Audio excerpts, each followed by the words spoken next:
The 1930s began with hope. After the devastation of the First World War, many believed the world had learned its lesson. International agreements promised disarmament. Diplomacy promised stability. Peace, it seemed, might finally endure. That illusion did not last. By 1937, those hopes lay in ruins. Across the globe, aggression replaced cooperation. Japan, Italy, and Germany openly challenged the international order, while the institutions meant to prevent another global catastrophe proved powerless. Nowhere was the sense of crisis more intense than in the Soviet Union. Joseph Stalin, ruling through fear and absolute authority, believed enemies surrounded him. Abroad, fascist states were expanding. At home, he saw conspiracies everywhere. In response, Stalin pushed ahead with rapid rearmament and brutal industrialization, while unleashing one of the most terrifying campaigns of repression in modern history. The Great Purge reached its peak. Hundreds of thousands were arrested by the Soviet secret police, the NKVD. What began as Stalin's personal paranoia quickly turned into a nationwide moral panic, a relentless hunt for enemies within. Party members, intellectuals, workers, peasants, and military officers were accused of treason, espionage, or sabotage. Most were innocent. Many were tortured into false confessions. They were then executed or sent to the Gulag, a vast system of forced labor camps where hunger, cold, and exhaustion killed countless prisoners. For the most prominent victims, there were public show trials in Moscow. Old Bolsheviks, once heroes of the revolution and former allies of Stalin, confessed to absurd crimes as secret agents of foreign powers before being taken away to die. Among the victims were thousands of Red Army officers, including Marshal Mikhail Tukhachevsky, widely regarded as the Soviet Union's most brilliant military theorist. The death toll is estimated at between 600,000 and 700,000 people. Beyond the immense human suffering, the purge was an act of catastrophic self-destruction. The Soviet Union crippled its own leadership, executioners removing some of its finest minds and most experienced commanders just years before the greatest war in history. Elsewhere, violence continued unchecked. In Ethiopia, forcibly absorbed into Italian East Africa the year before, resistance fighters kept fighting, but they faced overwhelming odds. Italy's superior weapons and resources proved decisive. In February, Ethiopia's last organized force was destroyed at Goretti. Soon after, an assassination attempt on the Italian viceroy in Addis Ababa triggered savage reprisals. Several thousand civilians were massacred in a brutal campaign of collective punishment. But it was events in Spain that seized the world's attention. The Spanish Civil War raged on, increasingly brutal and increasingly international. Republican forces still held Madrid, but the capital was under constant siege, bombed by nationalist rebels determined to crush resistance. In March, at Guadalajara, Republican troops achieved a rare victory, smashing an Italian-led offensive. It would be their last major success. The nationalists were better organized, better armed, and backed by Hitler's Germany and Mussolini's Italy. That spring, they launched a decisive campaign in northern Spain. German aircraft from the Condor Legion cleared the way. On April 26th, they bombed the Basque town of Guernica. More than 200 civilians were killed. The destruction shocked the world. Images of shattered buildings and dead civilians spread across international newspapers. Guernica became a symbol. Many feared it offered a glimpse of the future, a new kind of war where bombers would turn entire cities into rubble and civilians into targets. Yet Britain, France, and the United States refused to intervene. Their policy of non-intervention remained firm, even as Spain became a testing ground for modern warfare. While Europe watched Spain burn, Asia moved toward catastrophe. In Japan, the successful conquest of Manchuria emboldened the military elite. Their influence over politics deepened, and democratic restraints eroded. The new prime minister, Prince Konoe, shared their appetite for expansion. Military officers dominated his cabinet, and massive increases in defense spending were made possible by the economic boom fueled by Manchuria's resources. The spark for war came unexpectedly. On the night of July 7th, near Beijing, a dispute over a missing Japanese soldier escalated into gunfire. Several Chinese troops were killed. The incident became known as the Marco Polo Bridge incident. Neither side backed down. Japan rushed in reinforcements. China's leader, Chiang Kai-shek, declared a war of national resistance and mobilized the country. Chinese forces vastly outnumbered the invaders, but the Japanese army was better trained, better equipped, and ruthlessly efficient.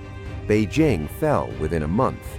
Japanese troops surged into northern China, advancing through Chahar Province and Inner Mongolia. Within 6 weeks, nearly 200,000 Japanese soldiers occupied a vast swath of territory. Desperate to slow the advance, Chiang Kai-shek launched an attack on Japanese forces in Shanghai, a city with a large foreign population and intense international scrutiny. For 3 months, brutal fighting engulfed China's largest city. Nearly 1 million troops were drawn into the battle. Much of Shanghai was reduced to ruins. Chinese losses were staggering. In late October, Chinese forces withdrew toward Nanjing. Japanese troops followed, capturing the city after 4 days of fighting. What followed would become known as the Nanjing Massacre. For 6 weeks, Japanese soldiers terrorized the city.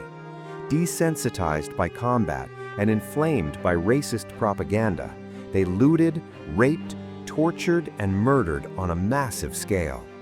Around 30,000 Chinese prisoners of war were executed in mass shootings. Civilian deaths were even higher, with estimates ranging from 100,000 to 200,000 killed. The atrocities horrified the world. They were condemned by the League of Nations and by the United States. But once again, condemnation was not matched by action. Hitler drew his own conclusions. To him, Japan's campaign confirmed that it would be the dominant power in Asia. Germany cut off its long-standing military support for China. Stalin took the opposite approach, increasing Soviet aid to China and signing a non-aggression pact with Chiang Kai-shek. Stalin hoped that Chinese resistance would deter a Japanese attack on the Soviet Far East. By late 1937, the alliances that would shape the coming global war were beginning to form. That same year, a symbol of technological optimism was destroyed in a single moment. In May, the German airship Hindenburg burst into flames while attempting to land in New Jersey. The disaster killed 36 people and was captured on film.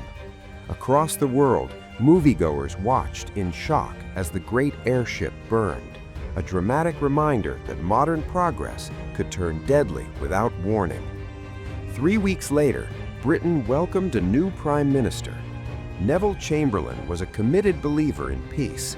He hoped war with Germany could be avoided through compromise and negotiation. Chamberlain placed great faith in personal diplomacy, convinced that mutual understanding with Hitler and Mussolini could preserve stability in Europe. France, meanwhile, drifted in political paralysis.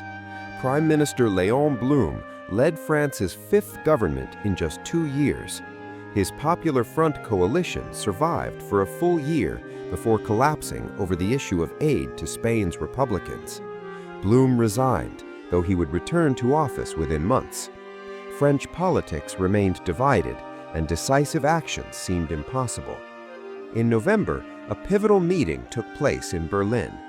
Hitler gathered his war minister, senior generals, and foreign policy leaders.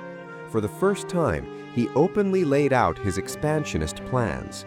Austria and Czechoslovakia were to be annexed as soon as circumstances allowed. This would provide what he called living space for the German people and push Germany toward economic self-sufficiency. Hitler acknowledged that these goals could provoke a major war with Britain and France, but he believed such a war would be best fought around 1943 or 1944, once Germany had completed its rearmament. That same month, Italy announced it would join the Anti-Comintern Pact, an alliance formed by Germany and Japan the previous year. Officially aimed at countering Soviet influence, the pact was largely symbolic, but it signaled growing alignment among the fascist powers. On December 11th, Mussolini went further. Italy announced its withdrawal from the League of Nations after the organization refused to recognize Italy's conquest of Ethiopia. The League, already weakened, suffered another blow to its credibility. In the United States, President Franklin D. Roosevelt watched these developments with growing alarm. In a speech in Chicago, he warned of a spreading reign of terror and the collapse of international law. He argued that isolation and neutrality alone could not protect civilization from chaos. But Roosevelt was out of step with much of the American public. The United States remained deeply isolationist. Earlier that year, Congress passed a new Neutrality Act, strengthening the ban on selling arms to countries at war. Roosevelt managed to add a cash and tarry provision, allowing arms sales if nations paid up front and transported the weapons themselves. He understood the reality. In any future European war, only Britain and France would be capable of using such an exemption. At year's end, Roosevelt floated an ambitious plan to preserve world peace. He proposed that Germany, Italy, and other powers might agree to disarm in exchange for fairer access to global resources. The idea went nowhere. British Prime Minister Neville Chamberlain dismissed the proposal, fearing it would interfere with his own diplomatic strategy, a policy he called appeasement. As 1937 drew to a close, the world stood at a crossroads. Violence had gone unpunished. Aggression had been rewarded. The alliances of the coming war were taking shape, and the warning signs were everywhere. The path to global conflict was no longer hidden. It was unfolding in plain sight.